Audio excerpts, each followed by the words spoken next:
देखिए इबादत जितनी भी हैं ये सब के सब अपनी वाक़इयत में या अपनी वजूद पजीरी में महज चंद हरकत हैं।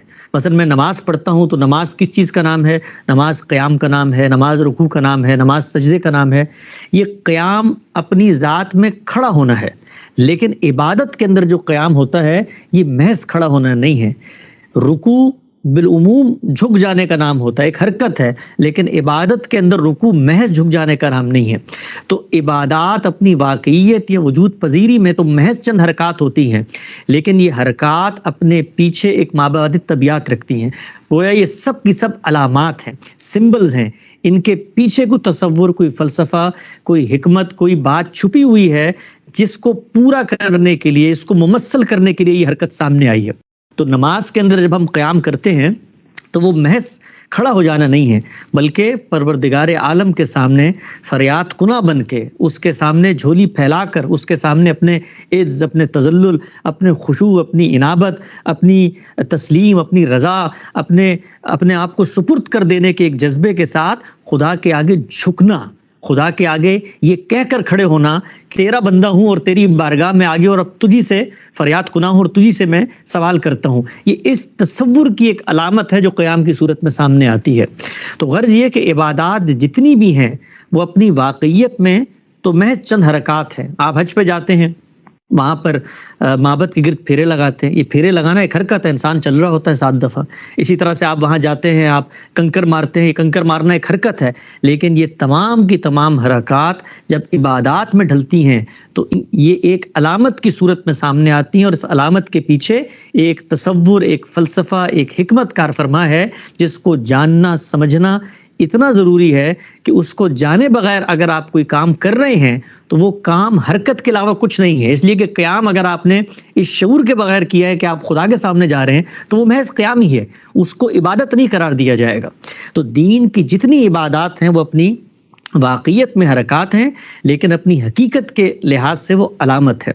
हम ये जानते हैं कि अल्लाह ताला ने जब से दुनिया बनाई है, इस दुनिया को बनाने के बाद खालिक की जो स्कीम हमारे सामने आती है कि पैगंबर के आने के बाद से क़यामत के दिन तक दुनिया के स्टेज पे इंसानों को एक इम्तिहान दरपेश है। वो इम्तिहान क्या है? वो इम्तिहान ये है कि इंसान की फितरत में खैर और शर के जो दाइयात रखे हुए हैं, उनमें से शर के दाइयात को शैतान इंसान को बहका कर अपनी तरफ खींचेगा। तो आपकी फितरत के अंदर जो इरादे इख्तियार की सलाहियत मौजूद है वो आपको आमादा करती है कि आप एक रास्ते का इंतखाब करें। उस इंतखाब में शैतान है जो आपको शर की तरफ बुला रहा है। शैतान है जो चाहता है कि खुदा की इस स्कीम में आपको नतीजे के एतबार से नाकाम करे। खुदा ताला ने शैतान की इसी ख्वाहिश को कुरान मजीद में हिकायत करके बताया है कि शैतान ने ये कहा जिस वक़्त वो खुदा के सामने सर तस्लीम खम करने से इनकार कर बैठा कि फ़बिमा अग़वैतनी, इस सबब के बाइस के जो आपने मुझे गुमराह कर दिया है, लअक़उदन्न लहुम सिरातकल मुस्तकीम, मैं तेरे इन बंदों को सिरात मुस्तकीम से भटका दूंगा। तो अब ये शैतान के साथ एक अमली जंग है, एक फिक्री जंग है, एक नज़रियाती जंग है, जिस जंग में मुझे शरीक कर दिया गया है। मैं जैसे ही अपनी शऊर की उम्र को पहुंचता हूं, अपने इरादे इख्तियार को दुनिया में इस्तेमाल करना शुरू करता हूं, तो मेरे सामने पहले दिन ये सवाल आ जाता है कि मैंने शर का रास्ता इख्तियार करना है, मैंने खैर का रास्ता इख्तियार करना है। कुरान मजीद ने यह भी बता दिया कि ये शैतान के साथ जो जंग है ये महज किसी तसव्वुर पर मबनी नहीं है, बल्कि इंसानों में से बाज़ लोग शैतान बन जाते हैं, जिनों में से बाज़ लोग शैतान बन जाते हैं। वो शैतानत की सिफत है जो दुनिया में लोग अपना लेते हैं, और फिर शैतान के पैरोकार, शैतान के एजेंट गली मोहल्लों में, चौक चौराहों में, बाजार ऐवानों में, हर जगह इंसान को भटकाते हैं। रहमान के बंदों की शैतान से जंग में इम्तिहान का नाम हमारी ये ज़िंदगी है, और इस ज़िंदगी में कामयाबी का नाम जन्नत है। ये जन्नत मेरे लिए बनाई गई है, और मैं किस लिए बनाया गया हूँ कि इस दुनिया के इम्तिहान में कामयाब हूँ। ये खुदा की वो ग्रैंड स्कीम है जिसमें मैं पहले दिन से शामिल हूँ, हाजिर हूँ, मौजूद हूँ। इस स्कीम में मैं एक इंसान हूँ, एक नफ्सियाती वजूद, एक जज्बाती वजूद, एक एहसास रखने वाला, एक ऐसा इंसान जो जुलूमन जहूला भी है, जो जल्दबाज भी है, जो ख़ताकार भी है, जो भूल भी जाता है, जो مائل بھی ہو جاتا ہے قریب کے نتائج کو دیکھ کر. یہ ساری انسانی کمزوریاں لے کے میں اس دنیا میں کھڑا ہوتا ہوں. ان کمزوریوں کو کون ہے جو میرا ہاتھ پکڑ کے مجھے روکے گا؟ کون ہے جو مجھے بتائے گا کہ جس رستے پہ تم چل پڑے ہو یہ غلط رستہ ہے؟ کون ہے جو مجھے یاد دہانی کروائے گا؟ اللہ تعالیٰ نے جس وقت انسان کو اس دنیا میں بھیجا تو جیسا کہ میں نے عرض کیا کہ پہلے دن اس کا اہتمام کر دیا کہ انسان کا ہاتھ پکڑنے کے لیے، انسان کو واپس لانے کے لیے، انسان کو متوجہ رکھنے کے لیے، انسان کو خدا سے اپنے تعلق کے اظہار کے روابط کو قائم رکھنے کے لیے ہمہ وقت یاد دہانی کا ایک پورا نظام متعین کیا. جس کو ہم دین کہتے ہیں، یہ اپنی حقیقت کے اعتبار سے کیا ہے؟ عبادت. عبادت اپنی حقیقت کے اعتبار سے کیا ہے؟ خشوع، تذلل، انابت، جھک جانا. یہی وہ رشتہ ہے جس کے نتیجے میں خدا کے ساتھ شکر کے، خدا کے ساتھ ذکر کے، خدا کے ساتھ فکر کے، خدا کے ساتھ انابت کے، خدا کے ساتھ تفویض کے، خدا کے ساتھ رضا کے، ان سارے جذبات کی تسکین ہوتی ہے. یہی دین کی حقیقت ہے. انہی مراسم عبودیت کو شریعت نے بعض قاعدوں میں ڈھال کے انسانوں سے متعلق کر دیا ہے.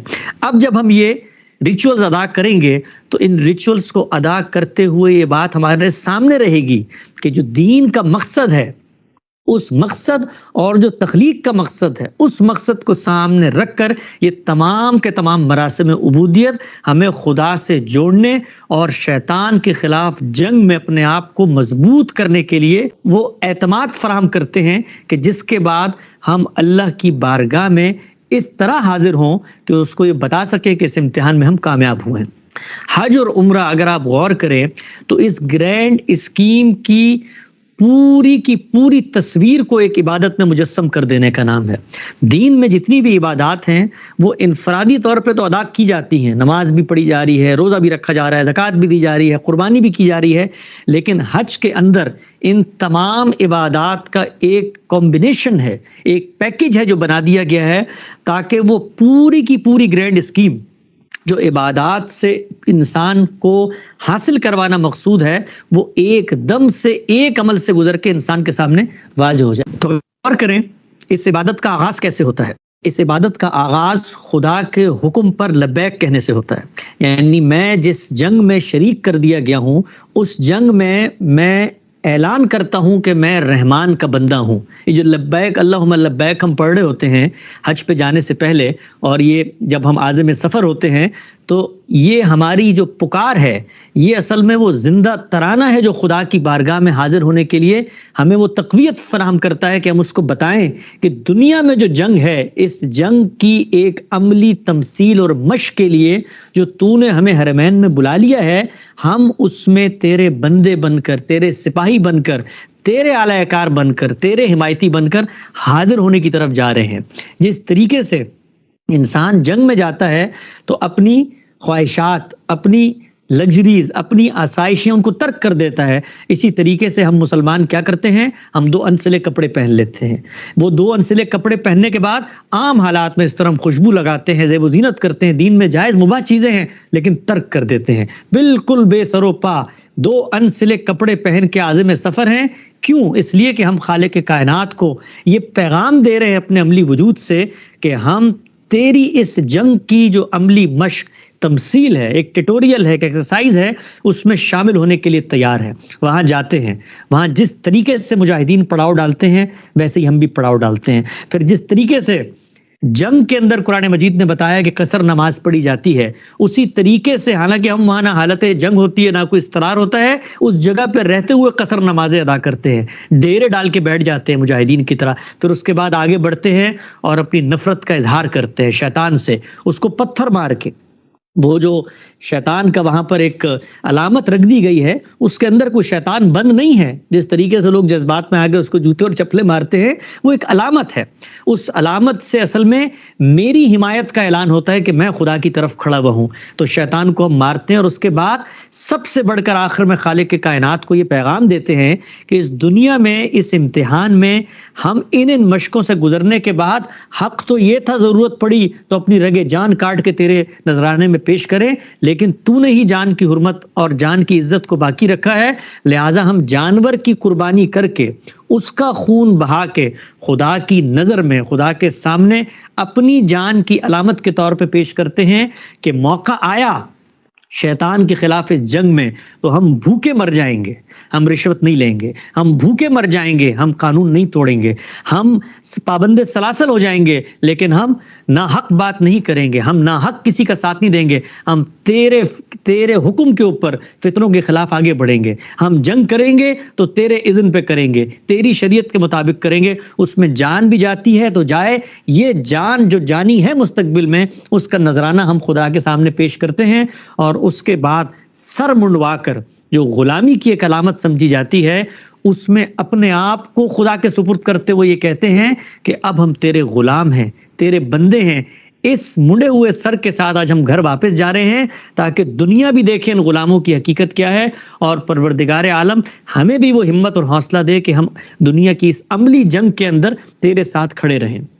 तो ये इबादत जो है वो दुनिया के अंदर शैतान के साथ जंग में इंसान को मजबूत करने के लिए, इंसान को एतमाद के साथ खड़े रहने की वो तक़वियत, वो ताकत फराहम करती है कि जो कोई दूसरी इबादत नहीं कर सकती। ये जितने मराहिल हज के गुजरते हैं, हज का तरीका, हज की शरीयत, ये आप किताबों में पढ़ सकते हैं, लेकिन इसकी हकीकत क्या है? इसकी हकीकत यही है कि वहाँ पर अगर हजर अस्वद है तो हम उसका इस्तेलाम करके गोया खुदा के हाथ पे बैत ले रहे होते हैं। वहाँ पर अगर हम अराफात में बैठते हैं खैमे लगाकर, तो जैसे मुजाहिदीन आकर बिखर के बैठ जाते हैं, उस तरह बैठ जाते हैं।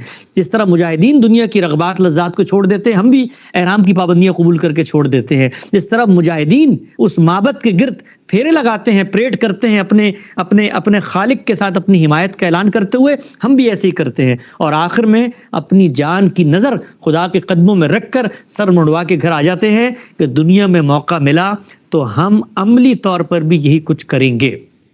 ये है इबादत में से हज की इबादत के पीछे कार फरमा हकीकत, ये कार फरमा फलसफा।